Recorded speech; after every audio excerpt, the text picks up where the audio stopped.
Assalamualaikum warahmatullahi wabarakatuh. Halo Bu Okta, hai semuanya. Perkenalkan, nama saya Karnia Safaradito Pratama dengan NIM 20081030101020. Pada video kali ini saya akan memberikan informasi berkaitan tentang aktivitas pendanaan dan aktivitas investasi yang ada pada PT Red Planet Indonesia. Selamat menyaksikan dan semoga bermanfaat.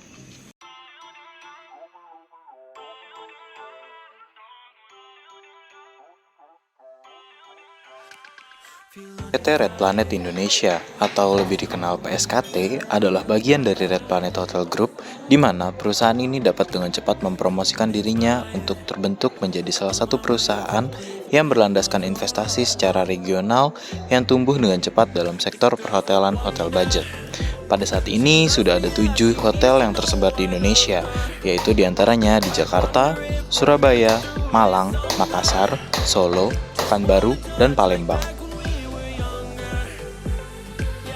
Saat ini kita akan membahas tentang analisis aktivitas investasi dan juga analisis aktivitas pendanaan dari PT Red Planet Indonesia.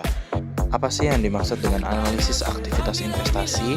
Analisis aktivitas investasi merupakan perolehan dan pelepasan aktiva jangka panjang serta investasi lain yang tidak termasuk dengan setara kas. Sedangkan aktivitas pendanaan adalah suatu cara yang dilakukan sebuah perusahaan untuk memperoleh dana untuk menutupi kebutuhan-kebutuhan perusahaan. Analisis investasi terdiri atas aset lancar dan aset tidak lancar. PT Red Planet Indonesia memiliki 5 komponen aset lancar dan 7 komponen aset tidak lancar, di mana total aset lancar pada tahun 2019 seperti yang kita lihat pada tabel di tersebut sebesar 71.444.000 dan pada tahun 2020 sebesar 14.671.000, yang artinya aset lancar pada perusahaan ini mengalami penurunan yang signifikan, yaitu sebesar 79%. Penurunan aset lancar ini dipengaruhi oleh komponen uang muka yang mengalami penurunan sebesar 97%, sedangkan total aset tidak lancar pada tahun 2019 sebesar 393 juta dan pada tahun 2020 sebesar 421 juta, yang artinya aset tetap mengalami kenaikan meskipun kenaikan yang terjadi tidak besar, hanya 7% atau setara dengan 28 juta. Jadi kita masuk ke dalam analisis aktivitas pendanaan PT Red Planet Indonesia. Pada analisis liabilitas terdiri atas liabilitas jangka pendek dan liabilitas jangka panjang. Liabilitas jangka pendek terdiri atas utang usaha pihak ketiga, utang akrual, utang pajak, pendapatan diterima di muka, utang bank, dan utang lain-lain. Sedangkan liabilitas jangka panjang terdiri atas utang bank yang jatuh tempo lebih dari 1 tahun. Dari tabel yang sudah disediakan, PT Red Planet Indonesia mengalami peningkatan sebesar 1.073.114.000 atau 2% menjadi 67.269 juta pada tahun 2020 dibandingkan dengan tahun 2019. Kenaikan liabilitas ini disebabkan karena peningkatan pada liabilitas jangka panjang. Dalam perusahaan ini, liabilitas jangka panjang lebih besar daripada liabilitas jangka pendek, di mana hal ini dapat mengurangi resiko utang tak terbayarkan dalam perusahaan.